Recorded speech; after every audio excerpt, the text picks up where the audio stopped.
What's going on, everybody? This is MDENT313, and I'm back at y'all with another one. Listen, I got to start off this video by apologizing. I was spreading all type of misinformation. Man, let me tell you what happened. I glanced at the article from ESPN, and I just seen that it said Zach LaVine traded to the Kings, and I seen that De'Aaron Fox was traded. Now, I didn't really read the article. I just seen that it was a 3-team trade, and it was other players and picks involved, but I didn't really read the article. I kind of glanced at it. So when I seen it, I interpreted it as they were sending Zach LaVine to the Kings and sending De'Aaron Fox to the Bulls, and that completely didn't make sense to me. Right, and I should have read the article. Guys, I promise you, I apologize. That was very irresponsible on my behalf, and man, it's just no place for it, man. That was completely lazy on my end. What I didn't realize was that De'Aaron Fox went to the Spurs. Now that makes sense, right? And let me tell you, you got a young point guard who's a phenomenal playmaker, who's a very, very good scorer, who's an all-star caliber guard. You pair him up with the future of the NBA and Victor Wembanyama, and listen, you headed for success. When I tell you, this NBA season after this Super Bowl is about to be crazy. I mean, the ratings is about to go through the roof. I'm here to tell you, because man, you got so much stuff. Even I'm interested also, because y'all know I love the Sacramento Kings, right? I'm interested to see how Zach LaVine and DeMar DeRozan is going to pair. Like, I know either guy paired very well with Sabonis, right? Because he's a playmaker. He's a very, very good passer. He's just like Jokic. He can pass very well out the post. He can shoot an occasional three. Good mid-range. Great low post moves. Can even run the fast break for a big man, right? But I want to see how Zach LaVine and DeMar DeRozan play side by side, because they play the exact same game, right? Zach LaVine is just like a younger version of DeMar DeRozan. I don't think he's the same level of defender that DeMar DeRozan is, but from an offensive perspective, they just pretty much the same. Hold on one second.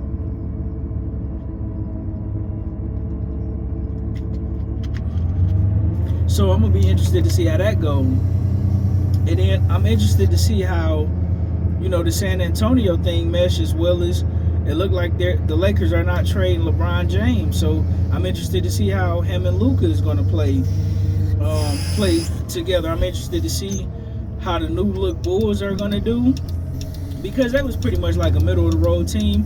But I'll be honest, it was kind of fun watching the Bulls, because win, lose, or draw, you knew the Bulls was going to play tough. They were scrappy. They score a lot of points. And, it was going to be interesting to see, because Zach LaVine was averaging just about 20 points a game for the Bulls. He was having a lights-out season, right? I'm interested to see how the Dallas Mavericks are going to do. I'm here to tell you, people may think I'm crazy. If you think I'm crazy, whatever. I personally think the Minnesota Timberwolves took a step back, getting rid of Karl Anthony Towns and adding Julius Randle. It seemed like they got much tougher defensively, but they took a drastic step back offensively. I think the Mavericks, from a short-term perspective, I think the Dallas Mavericks adding Anthony Davis and the draft pick got tremendously better for the short term. Now, from a long-term perspective, they got worse. Vice versa for the Lakers. They got much, much, much better long term, but they got worse in the short term, right? Because LeBron James, when it's all said and done, he's 40. Luka is 25, right? Luka's the future. LeBron James is the present / the past.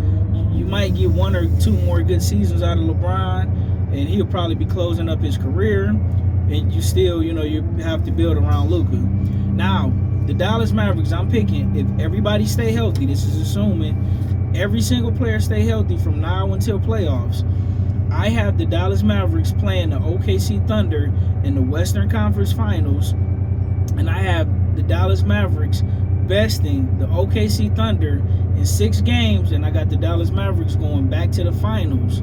But this time around, I also got them playing the Boston Celtics.